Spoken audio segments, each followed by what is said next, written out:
Good evening from the farmer's garden. I'm one of the farmers and I'm in the kitchen. So it is super chilly outside right now. It's 19 degrees with a wind chill of around 3 degrees. I just finished feeding a little while ago and it is cold. So tonight we're having potato soup for supper, and my recipe for potato soup is super easy and it's really quick to put together. It's also easy to keep all the ingredients on hand all the time. So I thought I'd show you how to do it and let you enjoy this recipe during this cold spell as well. Okay, as far as ingredients, it's all really easy. Most of it is stuff that you're gonna have around anyway.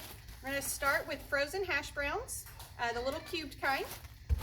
You'll need some flour, some milk, an onion, some butter, either chicken broth or chicken bouillon and water, garlic.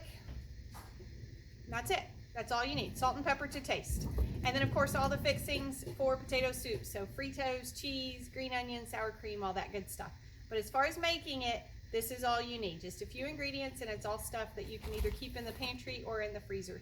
And this is one that we eat many, many times throughout the winter. So I always have this stuff on hand. All right, we're gonna start with 2 or 3 tablespoons of butter.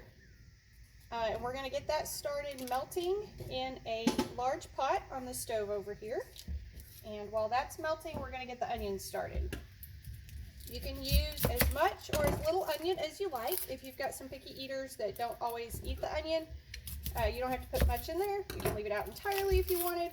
I usually do about half an onion. And that seems to be, I'm going to use the big half. That seems to be just right for our family. The little two don't care for onions a whole lot. Everybody else is okay with them as long as they're kind of cut up small. And so that's what we're going for. All right. Now we're just going to kind of dice that up. I keep mine pretty small because the kids don't like big chunks. If you really love the onion, then go for it and do use some big old chunks in there, but that's just not how my kids eat it. This is not an onion from our garden. I can't wait for those to be ready again. This is a yellow onion just from the store, and it is warm. My eyes are burning really bad cutting this one up. It's a hot one. All right. All right, so I've got that butter melting in this pan, and I'm just gonna let that melt down all the way. Nice and hot in there. I spilled something on this burner earlier. It's making a nice smell for us now. Didn't notice it was there. All right, so now we're gonna do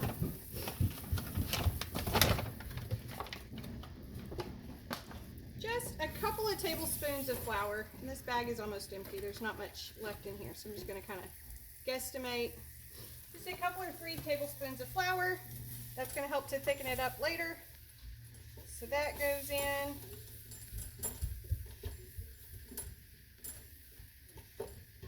And the onions go in. And this is one of my dump recipes. Y'all know that I don't really follow the rules. So if you want to do onions first and cook them down softer for a while, you can. So I'm just going to kind of cook those for just a minute.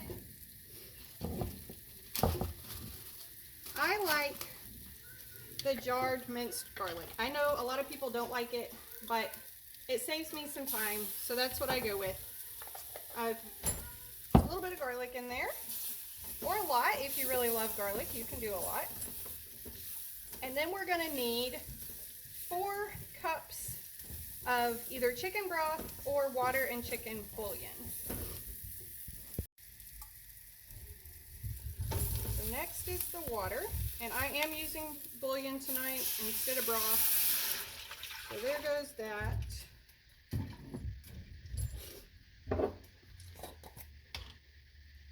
And then there's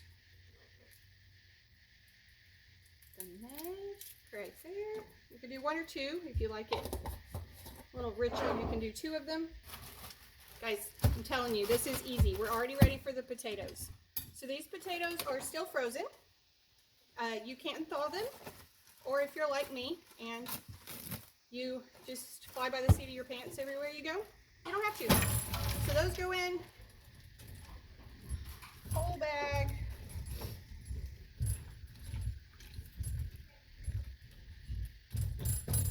That bag has clearly been in the freezer for a little bit. There's those big, like, frozen chunks in there, but those will all break down and it will be fine. And then around 2-ish cups of milk. You can do more if you want. You can do less if you wanted a little thicker, but 2-ish. And that's it. Now we salt and pepper, and we're just going to start bringing this up to a boil. Oh, my salt shaker's almost empty. That's not good. Salt and pepper to taste, and we're going to start bringing this up to a nice boil.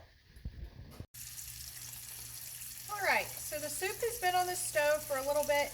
It is starting to really boil good now, so I'm going to turn it down just a little bit, and we're going to let this simmer for a bit. Meanwhile, I've got some bacon cooking, so I can crumble that up for bacon bits, and I've chopped up some green onion as well. Okay, it's been about 5 more minutes of simmering, and I'm going to call this good because the natives are restless. They are hungry.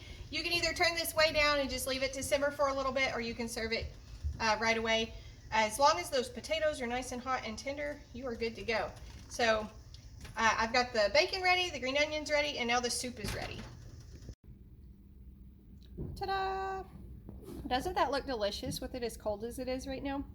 I just checked again. It's 18 degrees and the wind is blowing like crazy. So it is cold, and that is going to be a delicious, super fast supper.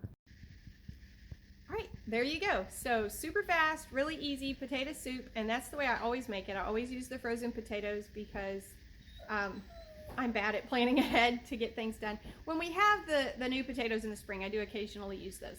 But most of the time, it's the frozen ones because they just make it so darn easy.